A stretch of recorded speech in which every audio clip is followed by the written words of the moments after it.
Okay, welcome to today's video. In today's video, we're going to talk about how to actually make a profit and achieve your goal.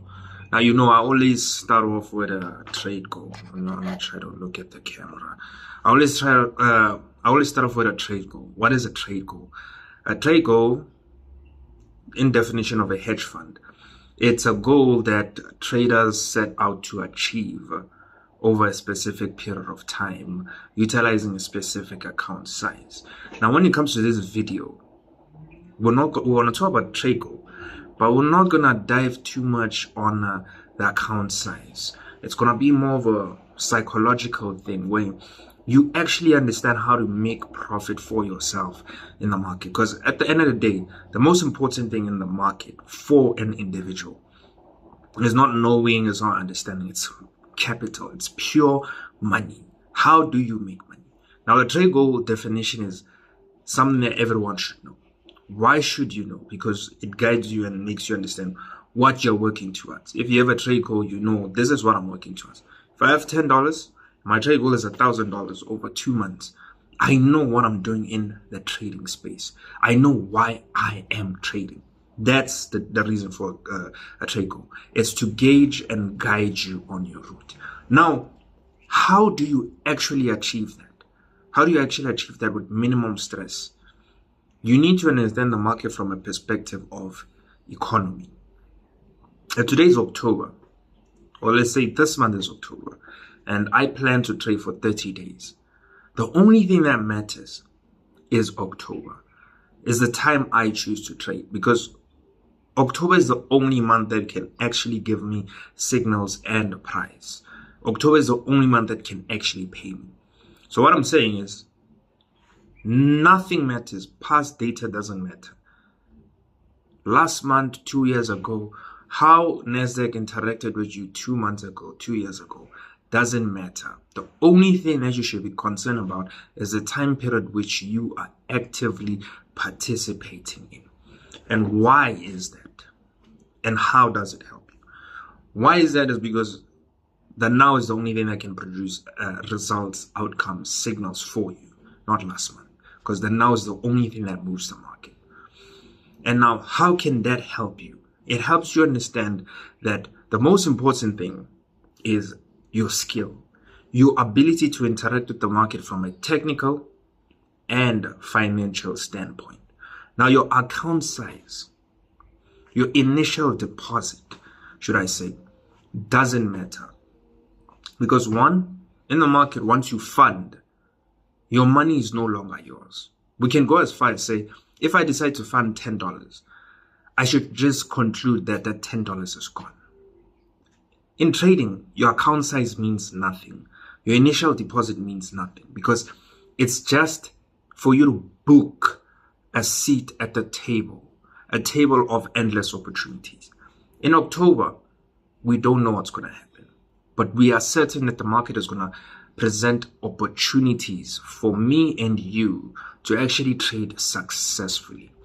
Once the market does that, it is in our power, it's our job to utilize our time and skill, the two things that we can actually control. You cannot control market outcomes, but you can control how often you interact with the market. You can control how you trade with the current price. Interaction, how often you interact with the market, is time. The way you interact with the market is skill. If I know how to trade technically, I understand why the market is going up, the market is going down, and it's not even necessarily understanding why the market is going up or going down. Read it for what it is. If the H1 is bullish, how can you benefit in the now? Based on the statements that the technical price is this. I like to say the market is based on what is and could be. Whenever I analyze, if I find a W, the way I analyze it is, what is there? What is there is a W, and what does that mean? It means buy. What could happen? Two things can always happen in the market. The market can either carry on moving in my direction or completely go against me. I should understand those factors. That is skill. That is technical analysis. Time is how often I decide to interact. It's time frame. Am I on a technically trade on smaller time frames, which is not wrong, or am I on a technically trade on larger time frames? Let me remove, the endless narratives between which time frames are the best. Time frames are the same. Signals are the same. They're always 50-50. Because if I buy, the only way I can lose the trade is if the market sells. Playing on an M1 is no different from playing on a daily. The only difference is how often does the M1 deliver signals compared to the daily. Now, if I decide to focus on the M1 solely, I'm going to obtain many signals on the M1. And the only way I can win is based on skill. Skill is following the market for what it is. If it tells me to buy, I buy. If it tells me to sell, I sell. I always say this: we don't find signals in the market.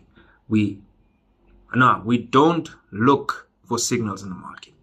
We find them. They're always there. The market presents a W, not because I'm smart, because it's there. I have to wait for the market to produce the W. Then I trade. That is understanding the market from a technical perspective. Now, technical perspective, I don't want to go too deep. Technical perspective has two sides to it. There is a systematic perspective and a setup perspective. Systematic perspective is, if this was a W, how could I have benefited from here till here, till here, till here? That's systematic. It's a way where you break down the market, the way you understand, in accordance to the natural movement of the market. Bullish pays buys, bearish pays sells. Setup means the market is a W. This is a pure setup on that time frame. I believe I explained it in my other videos, but that's a technical perspective. In this video, what we're actually talking about is your initial deposit. Do not stress out about how much you're funding. Whether you fund $10, whether you fund $20, whether you fund $2 million. The only thing that's important is you booking your seat and what you are going to do within that trading month. It doesn't matter. A person with $2 million can still blow their account. We heard about the recent crypto crash where people blew their entire, savings, whatever they call it, their portfolios. Because economy is based on the now. What Bitcoin did 10 years ago won't do today. Yes, the overall image might look like that. But how does that help you from a technical and financial standpoint? Can you actually execute the trade and actually better your account? I feel like this thing is jamming now.